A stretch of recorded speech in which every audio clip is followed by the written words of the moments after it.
제대로 말하고 만일 거짓말이 있으면 위증의 벌을 받기로 맹세합니다. 증인 정진석. 예, 자리에 앉으시죠. 그리고 요 관련해서 안내드리면 본인 이제 말씀하시는 내용은 저희가 녹음 명에서 녹음 녹취해서 증거로 사용할 거기 때문에요. 요 앞에 마이크 조금 가까이 대시고 사용하셔야 녹음이 잘 되고요. 그리고 요 관련 법에 따라서 요 본 법정은 지금 중계를 위해서 녹화하고 있거든요. 근데 기본적으로는 뭐 증인의 얼굴을 클로즈업하거나 하는 형태로 녹화는 하고 있지 않으니까 그 부분은 그냥 염두에 두시고 증언하시면 되겠어요. 자, 그러면 변호인 측에서 신청하셨으니까요. 먼저 하시죠. 네. 질문하시죠. 비서실장님, 제가 오늘 증인으로 나오셨기 때문에 증인이라고 호칭을 하겠습니다. 네. 그리고 전 행안부 장관은 피고인이라고 호칭하고 질문하겠습니다. 증인께서는 2024년 4월경부터 2025년 6월경까지 대통령 비서실장으로 재임하셨었죠. 그렇습니다. 비상계엄 당일 상황에 대해서 여쭤보겠습니다. 증인은 대통령을 지근거리에서 보좌하는 비서실장으로서 대통령의 비상계엄 선포 계획을 사전에 대통령으로부터 언제 들으신 건가요? 대통령으로부터 들은 바가 없습니다. 들은 바는 없다. 제가 비상계엄 사실을 처음 인지하게 된 것은 12월 3일 저녁 당일 저를 보좌하는 선임행정관으로부터 급히 복귀하라는 전화 연락을 받고 청사에 도착하자마자 기다리고 있던 여러 수석들 가운데 복도에서 박종준 경호처장을 먼저 만났는데 박종준 처장으로부터 제가 무슨 일이냐고 물으니까 박종준 처장이 계엄을 선포하실 것 같다는 얘기를 해서 그때 처음 알게 됐고 박종준 처장 안내로 그 총리와 국무위원들 몇몇이 모여 있는 방으로 제가 들어갔던 것이 그날 첫 번째 장면입니다. 네. 그 대접견실 CCTV 9시 49분 43초 부분을 보여드리겠습니다. 여기 화면을 한번 봐주시면. 네.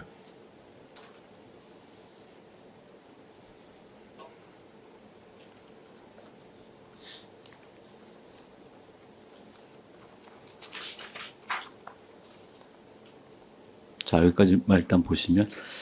그러면 9시 49분 34초경에 증인께서 대접견실로 들어오는데 이 바로 직전에 그러면 박종준 경호처장으로부터 뭐 계엄 선포 뭐 이런 복도 건너편에 있던 그 대기 방이 있는데 그 문 앞에 박종준 처장이 서 있었고 그 안에 수석들 몇 명이 먼저 와서 있었는데 제가 그 방에 들어가기 전에 박종준 처장한테 무슨 일이냐고 물었고 박종준 처장은 선체로 제 귀에다 대고 비상계엄을 하실 것 같다는 얘기를 해서 제가 깜짝 놀라서 무슨 계엄이라고 제가 되물었고 박종준 처장이 저 방으로 먼저 가보시는 게 좋을 것 같다라고 해서 저 방에 들어가게 된 겁니다. 저게 대통령 네. 집무실과 연결되어 있는. 네네네, 알고 있습니다. 그 좀 더 보시면 증인께서 그 자리에 앉으면서 뭐 비상계엄 안 돼, 무슨 비상계엄이냐 뭐 이런 취지로 그 비상계엄 선포에 반대하는 그런 이야기를 하셨다고 이제 하는데 이게 자리에 앉으시면서 그런 이야기를 하신 건가요? 그랬던 것 같습니다. 예. 사항은 나왔기 때문에 묻지 않겠습니다. 증인 이후에 그 대접견실에 있던 피고인을 비롯한 다른 국무위원들 분위기는 어땠었나요?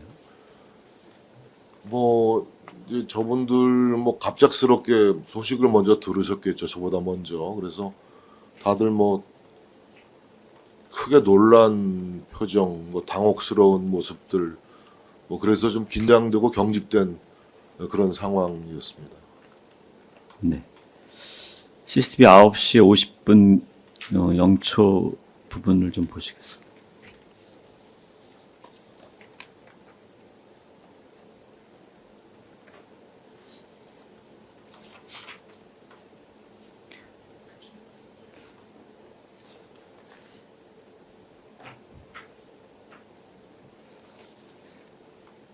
구체적으로 뭐 기억은 안 나시겠지만 혹시 기억이 나실까 해서 여쭤보는데 이 영상 보시면 증인과 피고인 또 조태열 외교부 장관 등이 대화하는 모습이 나오고 또 피고인이 증인을 바라보면서 이야기하는 뭐 이런 모습도 나오는데 혹시 당시 피고인이 기억하는 거는 증인에게 비서실장님께서 대통령을 좀 만류해달라 뭐 이런 취지로 이야기했던 것을 기억하시는가요? 기억나고요. 네. 이상민 장관으로부터 그 얘기를 제가 들은 기억이 나고 이상민 장관뿐만 아니라 옆에 계신 조태용 실장도 그런 얘기를 대통령 혼자 계신 것 같은데 실장님 들어가 보세요. 얘기 좀 해서 좀 말리십시오 이런 얘기를 했습니다. 네. 그 이하는 묻지 않겠습니다. 대접견실 또 CCTV 9시 51분 47초경 이후를 보겠습니다.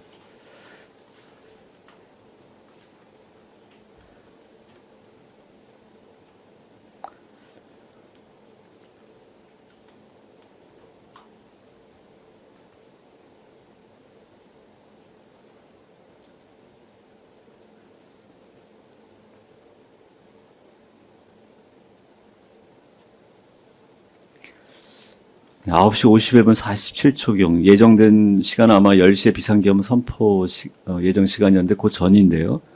대통령이 자켓을 갖춰 입으시고 연결 출입문을 통해 대접견실로 입실하자 피고인 한덕수 총리 증인 등이 일어나서 무언가를 이렇게 이야기하는 모습입니다.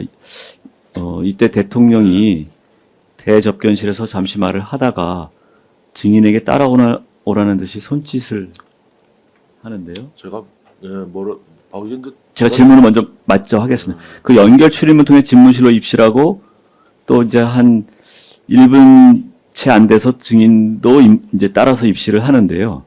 요때 대통령께서 들어가시기 전이든 후든 그때 상황에 대해서 좀 설명해 주실 수 있는가요?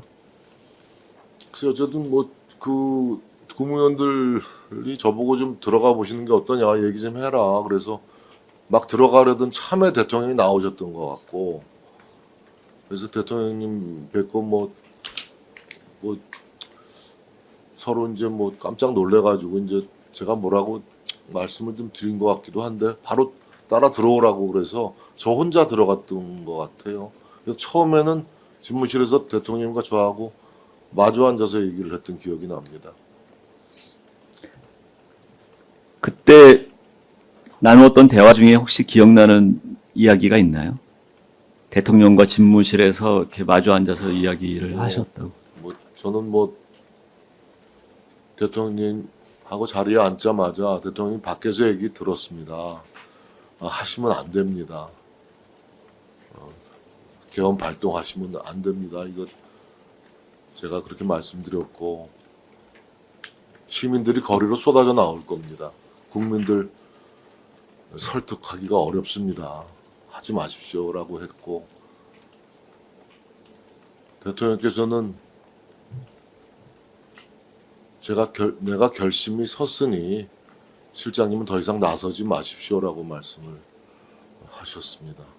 네. 저를 더 이상 설득하려고 하지 마십시오 이렇게 말씀을 하셨습니다. 그때 옆에 수석들도 좀 들어왔던 것 같은데 네.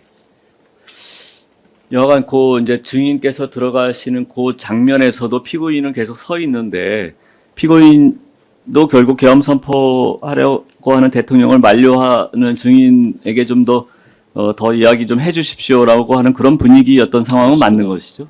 그러니까 다시 한번 그러니까 말씀해 피고인도 지금 네. 서 있고 증인 들어가시기 전에도 좀 만류해달라고 요청을 했듯이 계속해서 그런 그 취지의 이야기를 하는 상황이 맞는 것이죠. 그렇습니다. 네.